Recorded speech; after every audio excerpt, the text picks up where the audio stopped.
Set lists are underrated, and here's why you should use them. A lot of people think set lists are some kind of crutch and that you should be able to read a room and pick your songs just based on the vibes coming off the audience.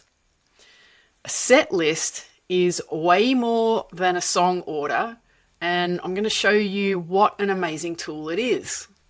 If you're new here, hi, I'm Carolyn Oates. I'm a part-time musician who was lucky enough to work as a full-time touring musician for over 10 years. I've lived and toured in Europe, the US, and Australia. I'm a classically trained pianist who then turned my skills on how to learn an instrument to learning guitar and drums. Check out my endorsements in the description below. First, let's address the term reading a room. Most of us don't have thousands of hours of stage experience to be able to look around a room and to read the vibe that's happening in the room. Some of us just aren't wired that way, or the band we're playing in has a limited number of songs that we all know. This idea of reading a room also means that we're letting the audience dictate the mood. And isn't it our job to do that? And I don't mean let's force an audience to listen to some really downbeat, depressing song of ours that we want to put in the set. What I mean is write a set to suit the context. If it's a lively pub and you're fighting for attention, then write a set list full of lively numbers that help bring the happy vibes. If it's a listening audience, then you have room to add more light and shade to the set. A set list can be used to make any show a journey. By writing out an order, you can start to see where the high energy and the quietness are.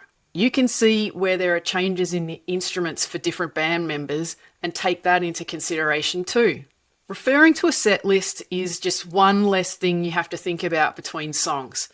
Taking too long to decide what song to play next puts a stall on momentum. When you're tired, you forget things, and set lists can be used to make notes to remind you of stuff. Some examples: what fret to put your capo on, the key of the song, if there's an instrument changeover, if you've got to change your sticks. And there's some really important ones that you should write into your set list too. Things like thanking your audience, plugging your merch, plug, thanking your sound and lighting team, and if you can, try and write their names down to thank them personally from stage too. Set lists can be flexible too. They're not written in stone. Use it to write out extra songs that you can swap into the set as needed. And yes, context matters. And I've played plenty of gigs where songs are called out myself. I'm not saying set lists are compulsory for every circumstance, but know the trade-offs. If you don't use a set list, most of us mortals will forget things, and it will slow down changes between songs. The reality is, whoever's task it is to pick the next song will always have a level of distraction going on in their world when they're playing, because at some point they'll have to start thinking about what song should come next. So some of the reasons that we looked at for using a set list: first is we're not all naturally talented or experienced enough to read a room. Also, I think it's our job as the band or the musicians to set the mood. Set lists will help you visualize the flow of a set from upbeat to mellow songs and give you a better idea of the order that works best. Give yourself one less thing to have to think about under gig pressure. Just follow the set list. Let it be your second brain on stage to remind you of important things during the set, like instrument changes, capo changes. And a set list can be used to keep things flexible with extra songs that you swap in if needed. I've made an example set list with an explainer that you can download for free.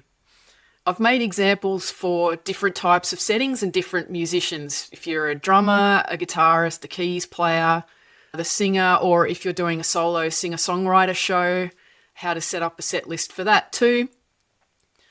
You can go grab it from the link that I'm sharing here on the screen. And there's also a link in the description below this video. You can join my newsletter and get bite-sized solutions in a 2-minute read every fortnight. It's essentially lessons I've learnt over the last 20 years from being a working and touring musician. I have merch if you want to support the channel that way. And I also have a new single. It's called Sea of Light, and it's out now. You can watch the lyric video here on YouTube. It's also up on Spotify and other streaming services. So please go and have a listen and tell me what you think of that. I'd also love to hear what you've thought of my suggestions with set lists. Let's open up the debate, see what you think. Please also go and check out some of my other videos. I've got some videos which are covers of songs, and I've also got some other ones which are more instructional based. Thanks for watching, and see you soon.